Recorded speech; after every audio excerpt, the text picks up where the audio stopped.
యెషయాగ్రంథము 35వ అధ్యాయము. అరణ్యమును ఎండిన భూమియు సంతోషించును.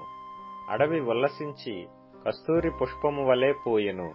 అది బహుగా పూయిచు ఉల్లసించును. ఉల్లసించి సంగీతములు పాడును. లెబానోను సౌందర్యము దానికి కలుగును. కర్మెలు షారోన్లకున్న సొగసు దానికుండును. అవి యెహోవా మహిమను, మన దేవుని తేజస్సును చూచును. సడలిన చేతులను బలపరచుడి. తొట్రిల్లు మోకాళ్లను దృఢపరచుడి. తత్తరిల్లు హృదయములతో ఇట్లనుడి, భయపడక ధైర్యముగా ఉండుడి. ప్రతిదండన చేయుటకై మీ దేవుడు వచ్చుచున్నాడు. ప్రతిదండనను దేవుడు చేయదగిన ప్రతీకారమును ఆయన చేయును. ఆయన వచ్చి తానే మిమ్మును రక్షించును.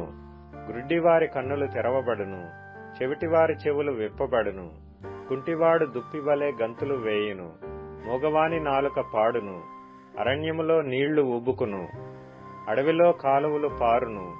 ఎండమావులు మడుగులగును. ఎండిన భూమిలో నీటి బుగ్గలు పుట్టును. నక్కలు పండుకొనిన వాటి ఉనికి పట్టులో జమ్మును, తుంగగడ్డియు, మేతయు పుట్టును. అక్కడ దారిగానున్న రాజమార్గము ఏర్పడును. అది పరిశుద్ధ మార్గమనబడును. అది అపవిత్రులు పోకూడని మార్గము. అది మార్గమున పోవు వారికి ఏర్పరచబడును. మూఢులైనను దానిలో నడుచుచు త్రోవను తప్పక ఇందురు. అక్కడ సింహం ఉండదు. క్రూర జంతువులు దాని ఎక్కవు. అవి అక్కడ కనబడవు. విమోచింపబడిన వారే అక్కడ నడుచుదురు. యెహోవా విమోచించిన వారు పాటలు పాడుచు తిరిగి సియోనునకు వచ్చెదరు. వారి తలల మీద నిత్యానందముండును. వారు ఆనంద సంతోషములు గలవారై వచ్చెదరు. దుఃఖమును నిట్టూర్పును ఎగిరిపోవును.